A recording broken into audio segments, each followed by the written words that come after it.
Hey guys, today we are going to make an appetizer that makes me think of a flag. So the first thing we're going to need is some feta cheese. I have 4 ounces. And an egg. And I cooked together a pound of spinach, a handful of green onions, and a couple cloves of garlic. This you want to do ahead of time and let it chill, so I'm going to grab mine out of the fridge.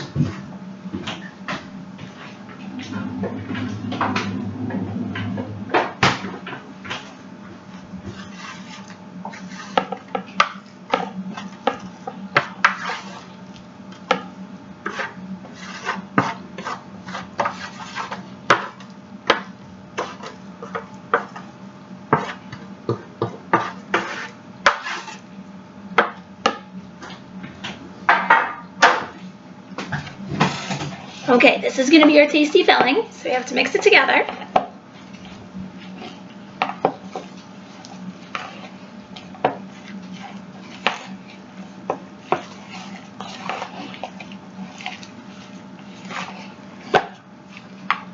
Okay, here comes the part that makes me think of a flag.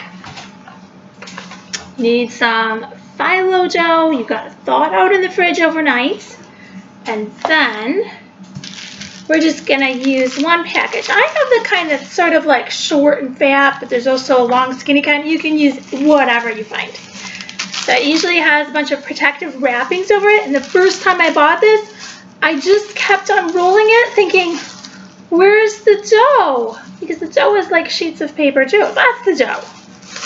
This thing's not the dough. Now, they always say this stuff's going to dry out on you like crazy if you don't keep a damp cloth over it. So I got some paper towels. I'm going to tip this so you guys can see what I'm doing here. So what I'm going to do is I'm going to take 3 sheets out.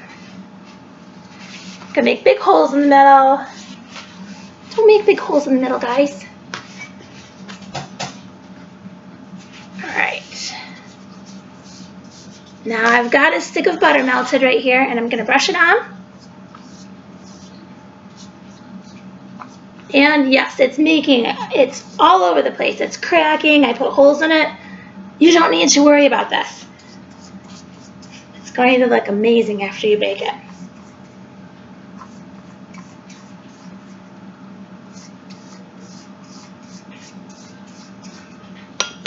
Alright, another sheet of it with some holes and cracks.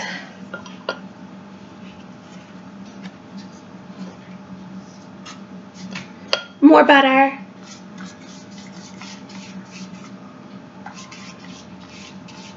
Now I thought about making this very American, maybe filling it with peanut butter and jelly or something. American cheese and hot dogs? I don't know. You can put whatever you want in these, but you really can't beat the spinach and feta filling. It is the best. Alright, this one I'm going to put this way, so all the same cracks don't overlap. Yeah, it's probably going to be better that way. Alright.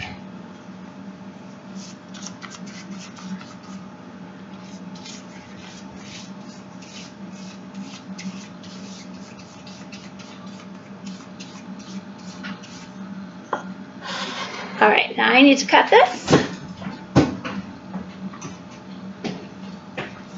into some long strips. I think we'll do 3 strips. Now we'll put a little dab of our filling on the end. Let's see, probably about that much. Oh, that might be a little too much. Okay. Okay, finally, here's the part that makes me think of a flag.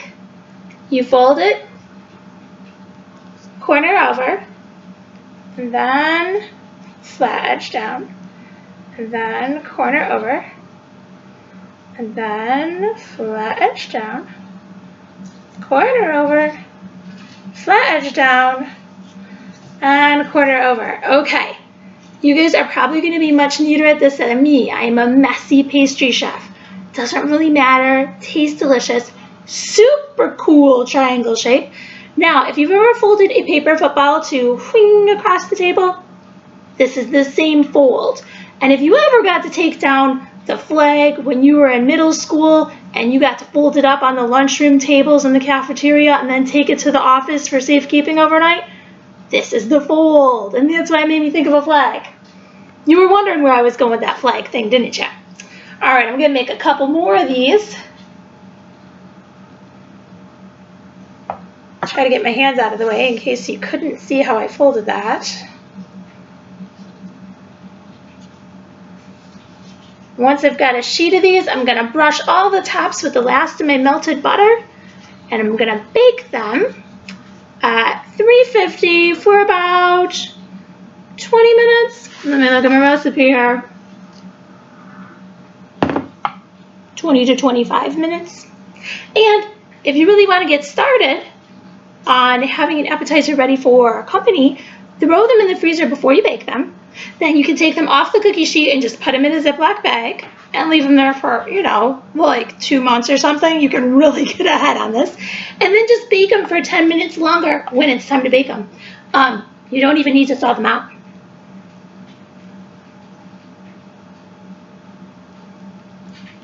And then you can look way more organized than me. I might have done that once. I might have been organized once. Okay, I think you figured out how to fold them, wrap them around. Even if it cracks, it's still gonna come out like a cool triangle. Even if your folds are kind of messy, it still looks pretty cool. I want to know if anyone dares put peanut butter and jelly in these. Let me know when you come visit at the library.